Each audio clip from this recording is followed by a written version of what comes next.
क्या कोई सरकार सच में जनता की रोजमर्रा की परेशानियों पर तेजी से फैसला ले रही है?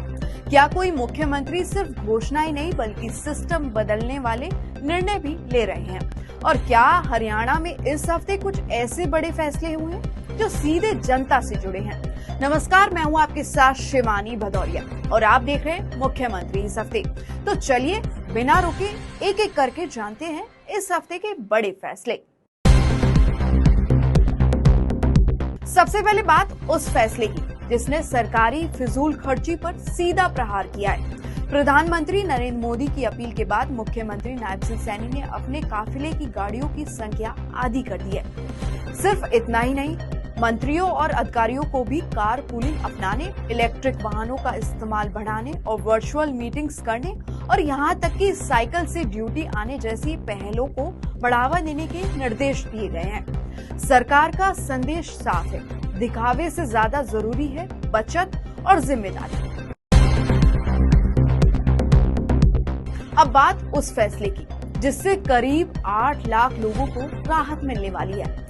हरियाणा के 11 नगर निगम क्षेत्रों में प्रॉपर्टी आईडी से जुड़ी गलतियों को सुधारने के लिए सरकार ने हाईटेक मास्टर प्लान तैयार किया है। गलत नाम, गलत क्षेत्रफल, मोबाइल नंबर की कमी जैसी परेशानियों को अब ड्रोन सर्वे और डिजिटल मैपिंग के जरिए ठीक किया जाएगा।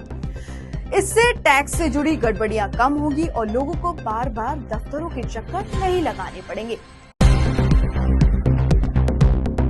पर्यटन के क्षेत्र में भी इस हफ्ते बड़ा फैसला लिया गया है। हरियाणा सरकार ने प्रदेश के पर्यटन स्थलों को आधुनिक और आकर्षक बनाने के लिए 139 करोड़ रुपए खर्च करने का फैसला किया है। सूरजकुंड, मोरनी, सुहाना, सुल्तानपुर जैसे क्षेत्रों में एडवेंचर और स्पोर्ट्स एक्टिविटी को बढ़ावा दिया जाएगा। साथ ही पर्यटन निगम के कर्मचारियों के बकाया वेतन के लिए भी विशेष बजट रखा गया है। सरकार का उद्देश्य साफ है, पर्यटन बढ़ेगा तो रोजगार भी बढ़ेगा। अब बात खिलाड़ियों और सरकारी कर्मचारियों से जुड़े फैसले की।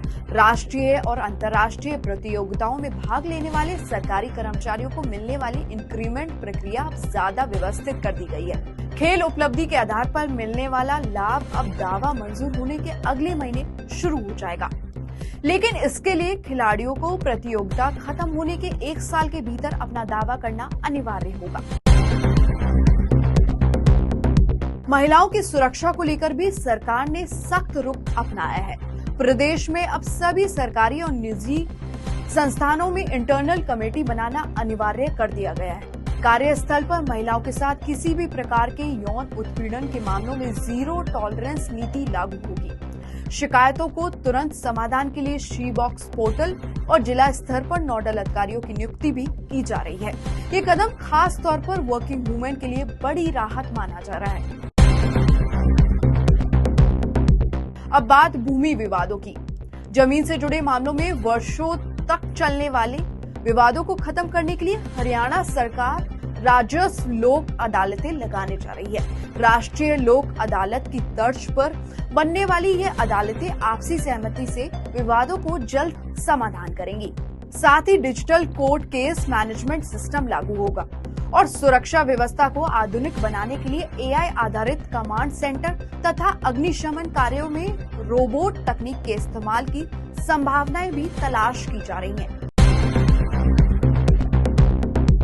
युवाओं के लिए भी इस हफ्ते बड़ी खबर आई है।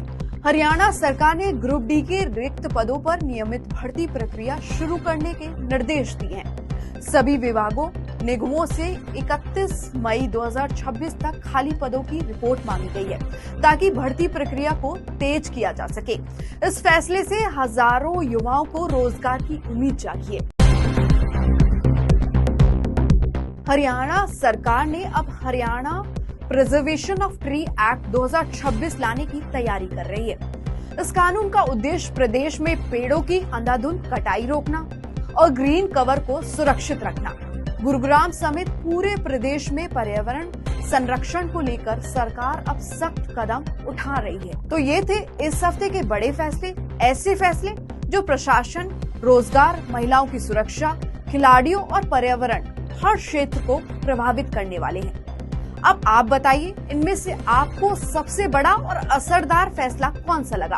अपनी राय कमेंट में जरूर बताइए। अगर आपको ये कार्यक्रम पसंद आया तो वीडियो को लाइक और शेयर करें और जुड़े रहिए मुख्यमंत्री इस हफ्ते के साथ। नमस्कार।